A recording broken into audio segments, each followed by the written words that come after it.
Radiant دین اسلام کی پیشکش۔ بسم اللہ الرحمن الرحیم۔ وائی سو ہائی، کعبہ کا دروازہ اتنا اونچا کیوں ہے؟ آئیے دیکھتے ہیں۔ کیا آپ نے کبھی غور کیا ہے کہ کعبہ کا دروازہ اتنا اونچا کیوں ہے؟ اصل راز کیا ہے؟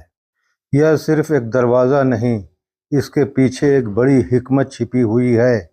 پہلے کعبہ کا دروازہ زمین کے برابر تھا، لیکن بارش اور سیلاب کی وجہ سے پانی اندر آ جاتا تھا۔ پھر قریش نے کعبہ کو دوبارہ تعمیر کیا اور دروازہ اونچا کر دیا تاکہ کوئی اندر نہ جا سکے۔ یعنی یہ ایک حفاظت بھی تھی اور ایک نظام بھی۔ حدیث میں بھی اس کا ذکر ملتا ہے۔ صحیح البخاری 1586۔ سبحان اللہ، کعبہ کا ہر حصہ ایک حکمت سے بھرا ہے۔ فالو کریں اور مزید اسلامی راز جانیں۔